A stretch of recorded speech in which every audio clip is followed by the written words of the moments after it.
পিতার দায় বলি হতো জীব মায়ার জন্য কাঁদছে, আমার জন্য কাঁদতে ভুলে গেছে। তো আমি যদি আমার সন্তানের হয়েও কাঁদি, আমি যদি সন্তানের দুটি কাঁদি, তাহলে সন্তানের কি হবে? চেতনা হবে, চৈতন্য হবে। পিতার চোখে জল কেন? কিন্তু কই আমাদের চৈতন্য হল? এখন কি আমাদের চৈতন্য হল?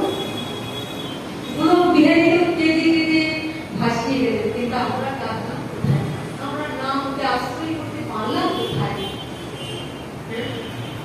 তারই জন্যে আজ পরম পিতা এলেন, গোলক থেকে তিনি গোলকে এলেন। আমাদের ভালোবাসতে বাসতে বাসতে বাসতে গোলক থেকে যান এই মর্তে।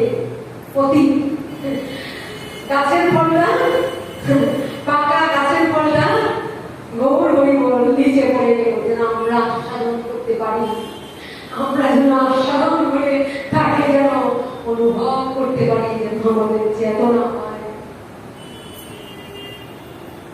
বলছে যখন রাধা কৃষ্ণ ছিলেন, হ্যাঁ, সেই রাধা কৃষ্ণ এক করুন, রাধা কৃষ্ণ এক আত্মা দুই দেহ ধরি অনন্য বিরসে রস আস্বাদন করি। সেই দুই এক চৈতন্য ঘোষায় লীলা রস আস্বাদিতে বলেন একথায় লীলায় গৌর হরি বল।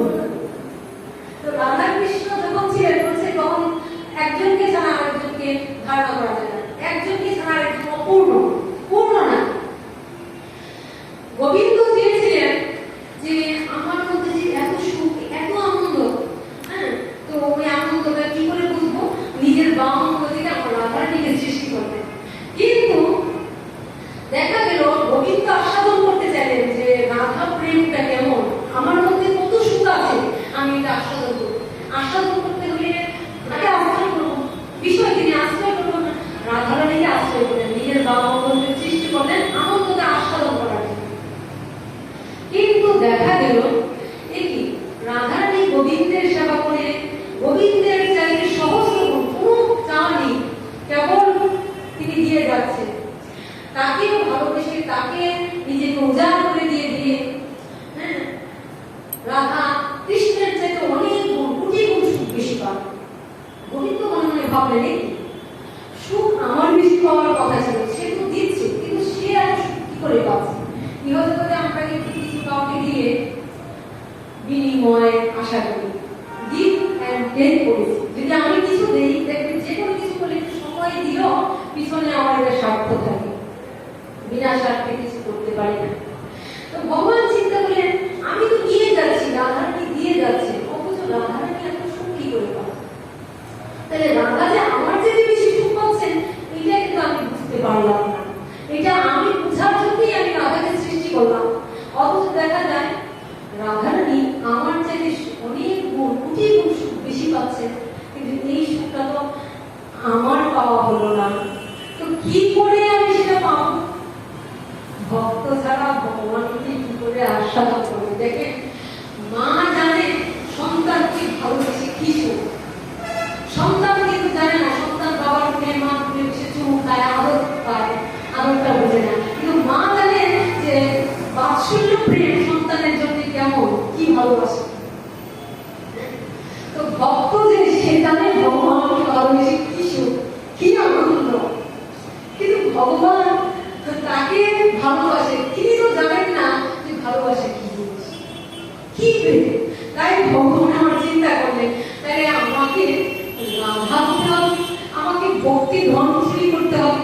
এবার যে কষ্ট করে ভক্তি ধন তিল তিল করে যে প্রেম, যে ভক্তি ভান্ডার নিজে রূপণ করেছেন, সেটা তিনি কি দিবেন? তো তিনি তো তা দিবেন না। ভক্ত কি তার ভক্তির ধন দিতে চান? তো ভগবানের ইচ্ছে হলো ওটা চুরি করা, যে আমি তাহলে রাধার ওই ভাব যদি না পাই, তা আমি কি করে আস্বাদন করবো? রাধাকে আস্বাদন করতে পারবো না। তাই রাধার প্রেম তরঙ্গের সাঁতার দিয়ে কালাচান হলেন শ্রী গৌরাঙ্গ, এ রাধার প্রেম তরঙ্গের সাঁতার দিয়ে আমার কালাচান হলেন শ্রী গৌরাঙ্গ, এ রাধার ভাব কান্ত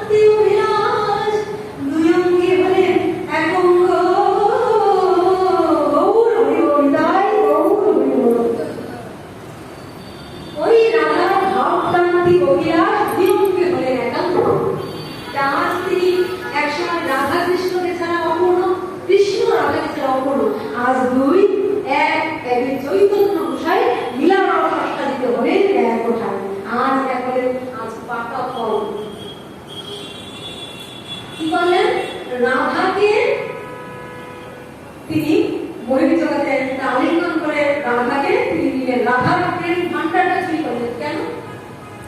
না, ওই রাধার প্রেম ভান্ডারটা যদি পরিধর্ম জীবকে দেওয়া হয়, পরিধর্ম জীব শুধু কাম, আত্ম ইন্দ্রিয় প্রীতিবাঞ্ছা তাই বলি কাম, কৃষ্ণ ইন্দ্রিয় প্রীতিবাঞ্ছা ধরে প্রেম না। এই পরিহত জীব তাহলে আত্ম ইন্দ্রিয় প্রীতিবাঞ্ছা আত্মসুখ চায়, কৃষ্ণ সুখ নয়। কি করলে ভগবান খুশি হবে, কি করলে ভগবান আনন্দ পাবে এ জানেন না। শুধু জানেন যদি আমরা ভগবানকে ভালোবাসি তবু দেখবেন আমরা হাত জোর করে ভগবানের কাছে প্রার্থনা করি, হে প্রভু তুমি তো সবই জানো, আমার বাড়িটা যেন হয়ে যায়, গাড়িটা যেন হয়ে যায়, আমার ছেলের বিয়েটা যেন হয়ে যায়, ওই পাটা নিয়ে হাঁটতে পারি না, যেন পাটা ঠিক হয়ে যায়। তাই আমরা কিছু চাইছি ভগবানের কাছে, বিশ্বাস করি কিন্তু আমরা নিজের কাছে কিছু চাইতেন না, দিই তোমার আনন্দ দেবে। কিন্তু আমরা কি ভগবানকে বিশ্বাস কিছু দিতে পারি? পারি না তো। আমরা সবটুকু ভগবানকে দিই ক্রেতা বিক্রেতার মতো। দেখেন একটা দোকানে যদি আমি কিছু টাকা নিয়ে যাই, টাকা না নিয়ে যাই, যদি তুমি আমাকে চাল ডাল তেল নুন তরকারি একটু দিয়ে দেবে, সে কিন্তু আমাকে দিবে না। এখানে স্বার্থ জড়িত। তুমি কিছু দাও তবে তো কিছু দিব, গিভ অ্যান্ড টেক পলিসি। তা আমি যদি আমার পকেট থেকে টাকাটা বের করে দেই তো তুমি আমাকে চাল ডাল নুন তেল যা যা দরকার আমাকে দিয়ে দিবে। আমার নেওয়া শেষ, তার নেওয়া শেষ, কোনো সম্পর্ক নেই। কিরকম আমরা যাই বা ভাই কোনো সম্পর্ক নেই, দেওয়া নেওয়া শেষ, সম্পর্ক শেষ। ভগবানের সঙ্গে এরকম সম্পর্ক নয়, জন্ম জন্মান্তরের সম্পর্ক। তুমি আমার, আমি তোমার, তুমি ছাড়া আমার কেউ নেই। তার সাথে তো আমি এই দেহি দেহি করলে হবে না। কিন্তু ইহ জগতে আমরা কি বলছি? পুত্রম দেহি, ধনম দেহি, বিদ্যাম দেহি, রূপম দেহি, যশম দেহি, আয়ুম দেহি, দেহি দেহি দেহি আর দেহি। তাই ভক্ত কবি বলেছেন এরা চাইতে জানি না কি চাইতে এলাম আর কি চাইলাম, যা পাইলে আমার আর কিছুই চাওয়ার ছিল না, আমি তা চাইলাম না, জীবন শেষ হয়ে গেল। এরা চাইতে জানি না দয়াময়, এরা চাগে ধন জনয় আরো বিজয়, এরা চাইতে জানি না দয়াময়। যেহেতু চাইতে জানি না তাই তো তিনি কি বলেন? আপনি আচরি প্রভু জীবের শিখা।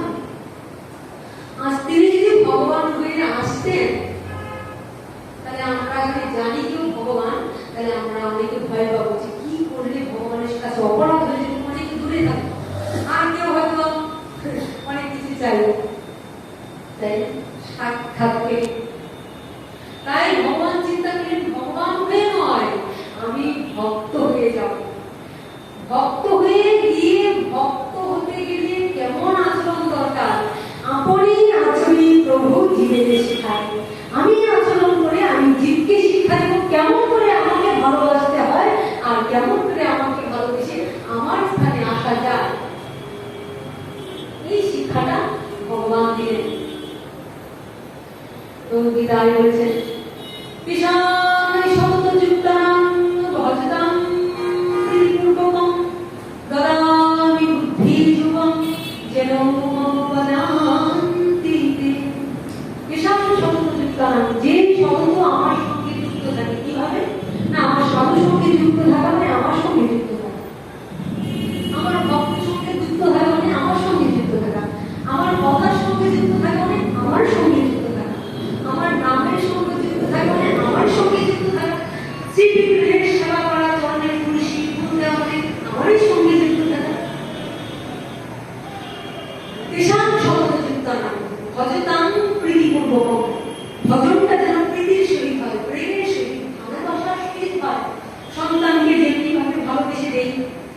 যাকে যেমনি ভাবে ভালোবেসে দিই, এই ভজনটা যেন আমার তেমনি হয়।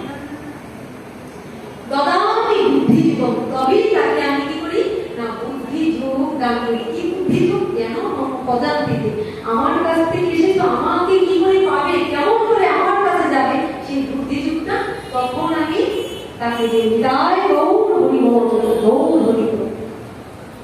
তাহলে আমাকে যুক্ত থাকতে হবে না, সংসার করতে হবে। সংসার করবো, ওটা যুদ্ধ থাকবে। গীতায় ভগবান বলেছেন মানেশ্বর যুদ্ধ। তুমি সংসারে যুদ্ধ করো, আবার আমাকেও স্মরণ করো। কেমন ভাবে? মানে হাতে করো গৃহ কর্ম, মুখে বলো হরি। হাতে করো গৃহ কর্ম, মুখে বলো হরি। অনায়াসে যাবে তুমি ভব সিন্ধু তরী।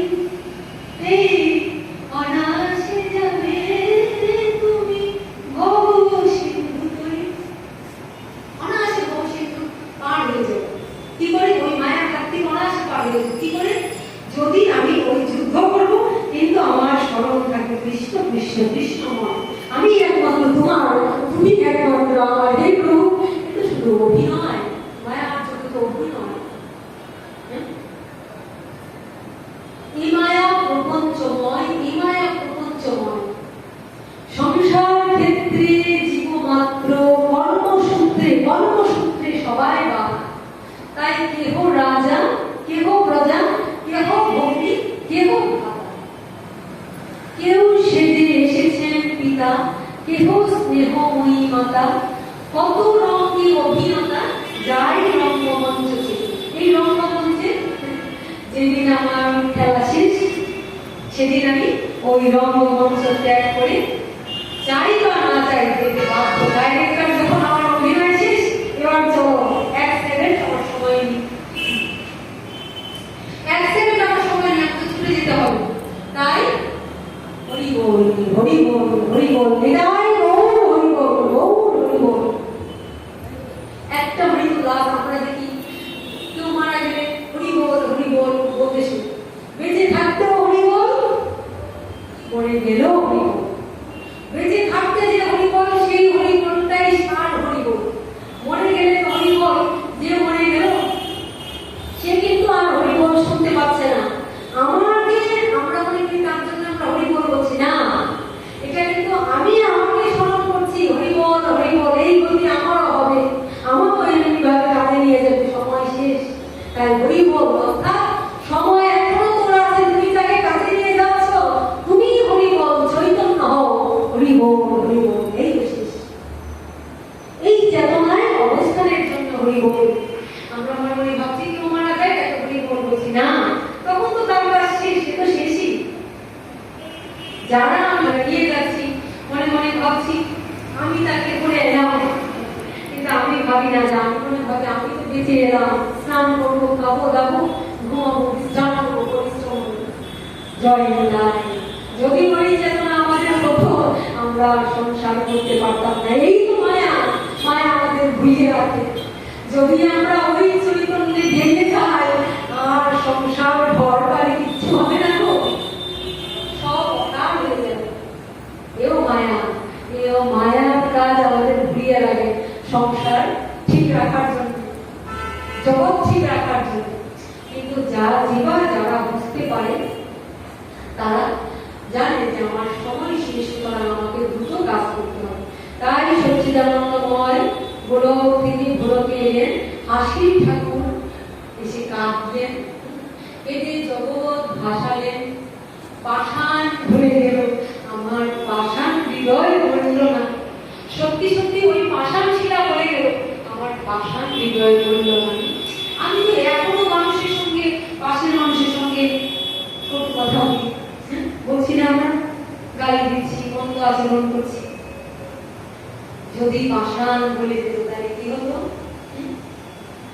সব ভেসে যেত, করুণা হতো, সবার জন্য করুণা হতো।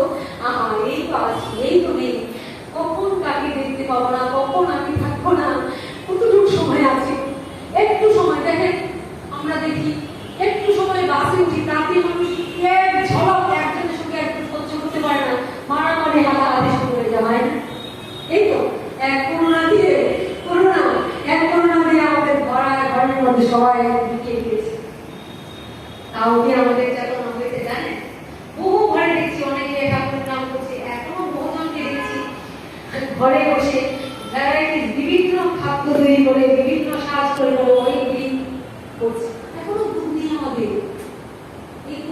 ভাব।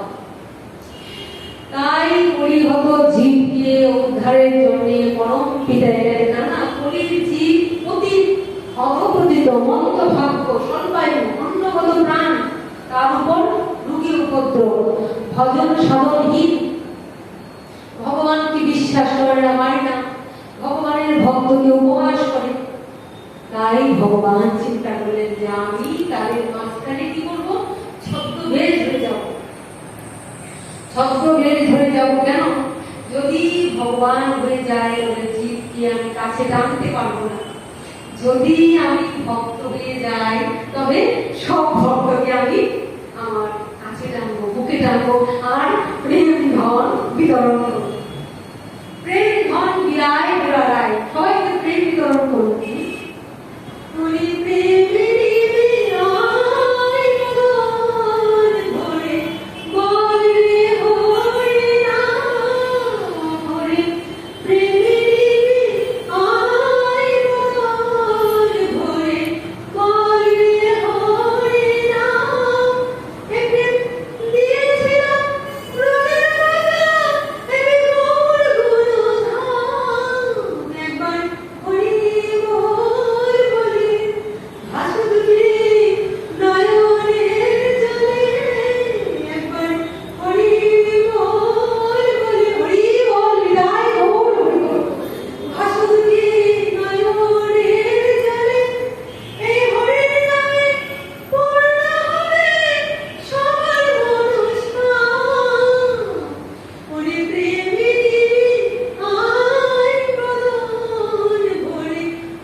ডাক্তার দেখে সুস্থ করার চেষ্টা করি, আমাকেই করতে হবে, না আগ্রহটা হলো আমার, তাই আমাকে করতে হবে। কিন্তু আজ যদি আমি গরুটাকে কাউকে দান করে দিই, আমি যে গরুটাকে ভালোবাসি, যত্ন করি, খাবার দিচ্ছি, রুম ঘরে ডাক্তার দেখাচ্ছি, ওষুধ খাওয়াচ্ছি, ঠিক করছি, যদি আমি গরুটাকে কারোর কাছে দান করে দিই, কাল থেকে আমি এই গরুটার কথা আর এক বিন্দু ভাববো না। ভাববো কি? ভাববো না। কেননা আমি তো তাকে দান করে দিচ্ছি, এবার খাবারও দিলে গরুটাকে সে ভাববো, সে ওষুধ ঘরে ডাক্তার দেখাবে, সে আমি, এই ভাবনাটা আমার মাথা থেকে পুরো বেরিয়ে যাবে, তাই না? তাই এই হলো আত্মসমর্পণ। কিন্তু আমরা কি তাই করি? আমি কি বলবো যে ভগবানের উপর আত্মসমর্পণ করেছি, আমি খাবো না, যাবো না, আমি 24 ঘন্টা হরিনাম করবো? না, আমরা তো তা করি না। তাহলে আমাদের আত্মসমর্পণ সম্পূর্ণ হয় না।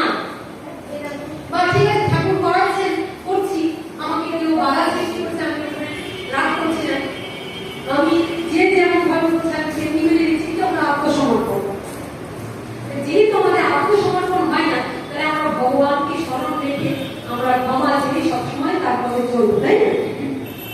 তাই আমরা আত্মসমর্পণ যদি সম্পূর্ণরূপে না করি, তাহলে কি করে বলতে পারি যে ভগবান সব করাচ্ছেন? বলতে পারি? বলতে পারি না। আমার অহং রয়ে গেছে, আমিত্ব রয়ে গেছে। কেমন আমরা কি করছি? আমরা ভগবানের সঙ্গে খেলা খেলছি। এখানে আমার জন্মদাতা পিতা, যদিও উনি আমার জন্মদাতা পিতা, তিনি আমার শিক্ষাগুরু, কেননা আমাকে ভক্তি করতে উনি সবসময় ভগবানের কথা বলতেন, ভগবানের কথা যেন বলি, তার কথা যেন বলি, আমার বাবা বলতেন।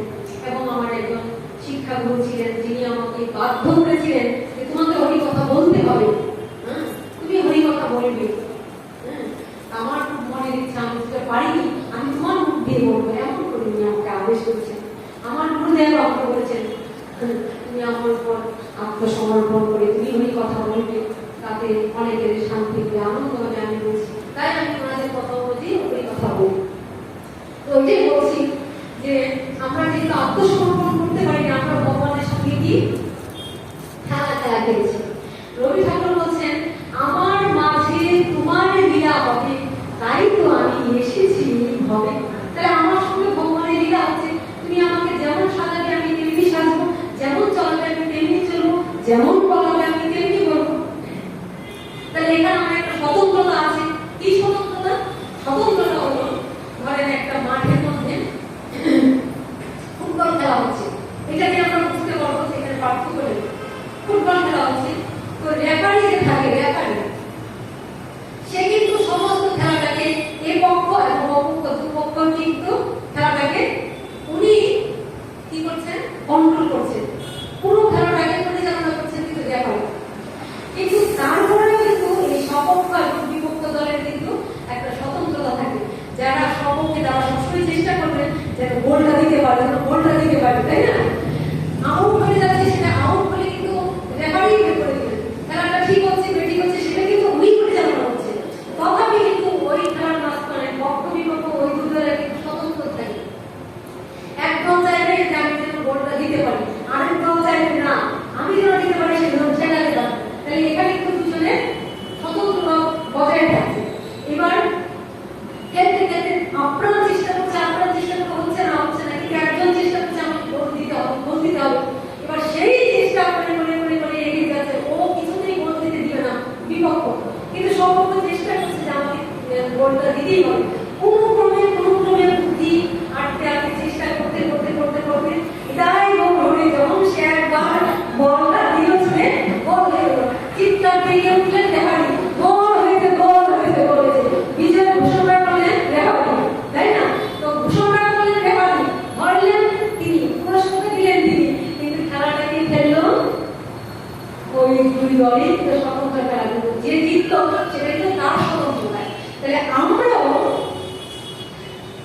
এই ভগবানের পক্ষে যাব না বিপক্ষে যাব, আমরা মানুষ হব না পরবর্তী জীবনে পশু পক্ষী হব না দেবতা হব, এই খেলাটা কিন্তু আমরাই খেলেছি, স্বতন্ত্র নাই। তাই বলছে সাধু সাবধান। তাই ভগবানকে দোষারোপ করলে হয় না, আমি যেমন খেলাটি খেলবো আমাকে ভগবান তেমনই পুরস্কার দান করবেন। বিদায় গৌর হরি বল, গৌর হরি বল। বাঞ্ছা